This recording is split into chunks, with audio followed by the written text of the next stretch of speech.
नमस्कार दोस्तों, आप सभी का स्वागत है क्यू एकेडमी में। जैसा कि मैंने आपको मेरे पिछले वीडियो में जो मैंने आपके साथ डिस्कशन किया था हुमायूं के बारे में, तो उस समय एक शख्सियत जो बहुत ज़्यादा रही थी हमारे डिस्कशन में, वो थी भैया शेरशाह सूरी। तो मैं इसके बारे में भी आप सभी को लगातार वे में ही पूरा डिस्कस करना चाहता था, और मैं चाहता था कि ये टॉपिक कहीं हमसे छूट ना जाए, इसलिए मैं इस वीडियो को अभी लेकर आया हूँ आप सभी के लिए। तो इस वीडियो में हम जानेंगे कि भैया शेरशाह सूरी का क्या था, क्या थे इम्पोर्टेंट चीज़ें। ठीक है, इससे पहले कि मैं अपने वीडियो में आगे बढ़ूँ, आप सभी से मैं रिक्वेस्ट करना चाहूँगा कि आप जल्दी से जल्दी मेरे चैनल को सब्सक्राइब कर लीजिए, और अगर आप चाहें तो आप मेरा फेसबुक पेज भी लाइक कर सकते हैं, जिसका डिस्क्रिप्शन मैंने आपको नीचे डिस्क्रिप्शन बॉक्स में दिया हुआ है। तो आइए हम लोग शुरू करते हैं आज का वीडियो, जो है हमारा शेरशाह सूरी के ऊपर। तो शेरशाह सूरी का अगर हम बात करते हैं तो ये जो है, यही है हमारा सूरी, जो आपका सूर साम्राज्य है उसका संस्थापक माना जाता है। और ये क्या था बेसिकली, तो ये एक अफगान वंशीय था, यानी कि ये हमारा अफगान था। ठीक है, उसके साथ साथ जो है इसके बचपन का नाम क्या था, तो इसके बचपन का नाम था फरीद खान था। और इसका जो भैया जन्म होता है वो होता है आपका होशियारपुर में। और ये जो होशियारपुर है ये बेसिकली है कहाँ पर, ये था आपका बजवाड़ा में। और ये सन था 1472 में शेरशाह सूरी का जन्म होता है। ठीक है, इसके जो भैया पिता थे वो थे भैया हसन खान। और ये जो हसन खान थे ये जौनपुर के जो हैं वो, जौनपुर में एक जगह है सासाराम, सासाराम के ये जो है बेसिकली ज़मींदार थे। ठीक है, और अगर हम शेरशाह सूरी की बात करते हैं तो ये बेसिकली जो है ये बाबर के टाइम में जो है एक मामूली सा सैनिक था, ये भी हमको पता होना चाहिए। और जो इसका नाम पड़ा है शेर खान या फिर शेर शाह, जो नाम पड़ा है वो भैया कैसे पड़ा है, तो वो जो है इसलिए पड़ा है क्योंकि इसने जो है तलवार के एक वार से ही शेर को भैया मार दिया था। और इससे जो है भैया प्रसिद्ध जो है भैया खुश होकर सुल्तान थे अहमद, वो थे भैया मोहम्मद बहार खान लुहानी।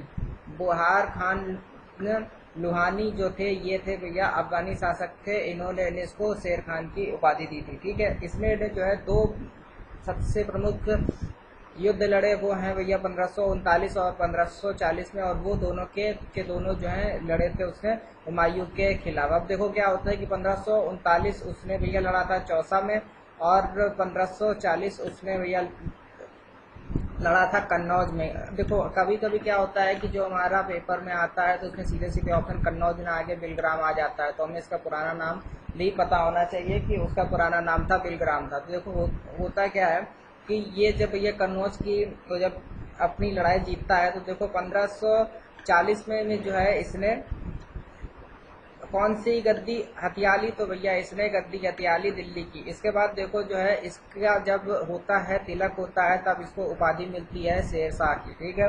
1541 में जो है इसने जो है पाटलिपुत्र को पटना नाम दे दिया। ठीक है, यानी कि पटना का जो नाम है वो शेरशाह सूरी के टाइम में ही पड़ता है 1541 में। ठीक है, उसके बाद जो है शेरशाह ने, देखो क्या हुआ था कि 178 ग्रेन का जो है चांदी का रुपया इसने जो है चलाया है, और 380 ग्रेन का जो है इसने तांबे का जो है रुपया चलवाया है। तो ये इम्पोर्टेंट है, ये आपका बेसिकली जो आपका आईएएस पीसीएस के लिए ये आपके ग्रेन इम्पोर्टेंट है। बट अगर एसएससी आपके लिए एग्जाम में थोड़ा सा टफ आउट करेगा तो ये आपके लिए ग्रेन्स पूछे जा सकते हैं। ठीक है, उसके बाद क्या होता है कि जो आपका रोहतासगढ़ था उसका जो था आप दुर्ग यानी कि जो किला था, और कन्नौज के स्थान पर जो इसने जो है शेरसूर नामक एक शहर बसा दिया। ठीक है, शेरसूर बन गया। ठीक है, उसके बाद जो है इसने जो एक पुराना टाइम चल रहा था था गज ए सिकंदरी, मैंने आपको बताया था सिकंदर था है ना तुगलक के टाइम में। तो देखो उसने ने क्या किया है कि इसने 32 अंक वाला जो है सिकंदरी गज और सन की डंडी का भैया प्रयोग करना ना स्टार्ट किया था भूमि को नापने के लिए। ठीक है, या ये भी आपको पता होना चाहिए। ठीक है, उसके साथ साथ जो आपकी कि पट्टा प्रथा है, पट्टा जो है जो आपके भैया जमीन का होता है उसके जो है पूरी शुरुआत की थी वो इसी ने की थी। उसके साथ साथ जो आपका कबूलियत है वो भी उसी ने की थी। ठीक है, जीटी रोड जो इसका के पूरे जीवन का मोस्ट फेमस है, वो जो है इसका पूरा निर्माण कराया था शेरशाह सूरी ने, ठीक है। उसके साथ साथ जो है दिल्ली में जो है एक दान के इसने लंगर की भी स्थापना की थी, ठीक है। दान का इसने भैया लंगर लगाया था। और डाक प्रथा, अगर हम पुराने टाइम का देखते हैं तो भैया डाक प्रथा की स्थापना जो है शेरशाह सूरी के टाइम में हुई थी। हालांकि जब 1853 में जब आपका डलहौजी होता है, यहाँ का वायसराय होता है, उस समय जो है भैया प्रॉपर एक हमारी डाक प्रथा स्टार्ट हुई थी। बट अगर हम पुराने भैया इतिहास में हम जाते हैं तो शेरशाह सूरी को ये जाता है, ठीक है। उसके बाद जो है भैया इसका जो उत्तराधिकारी था वो था कौन था, वो इसका बेटा था, वो उसका नाम था इस्लाम शाह, ठीक है। और जो इसकी मृत्यु होती है, देखो मृत्यु कैसे होती है, तो मृत्यु होती है 1545 में। देखो क्या होता है कि जो इसका कालिंजर का जो इसका किला था वहां पर जो है भैया विस्फोट हो जाता है और ये उसमें मर जाता है। तो ये थे इसके बारे में कुछ इम्पोर्टेंट पॉइंट्स जो कि आ सकते हैं और आ सकते हैं, बट अगर नहीं भी आए तब भी आपको जो है इसके बारे में पता होना चाहिए कि शेरशाह सूरी कौन था और वो क्या था, ठीक है। तो अगर आपको ये वीडियो पसंद आया हो तो आप इसको ज़्यादा से ज़्यादा लाइक कीजिए, ज़्यादा से ज़्यादा शेयर कीजिए। कोई डाउट है, कोई कमेंट है, कोई सजेशन है तो आप मुझे नीचे कमेंट बॉक्स में कमेंट कर सकते हैं। और अगर आपने मेरे चैनल को सब्सक्राइब नहीं किया तो प्लीज़ इस चैनल को सब्सक्राइब कर लीजिए ताकि आपको मेरे वीडियोज़ के सारे अपडेट्स प्रॉपरली मिलते रहें, ठीक है। तो मैं आपसे मिलूंगा अगले वीडियो में जो है हमारा महान अकबर के ऊपर, ठीक है। तो उसका डिस्कशन हम करेंगे अगले वीडियो में। तब तक के लिए goodbye, have a nice day, bye bye.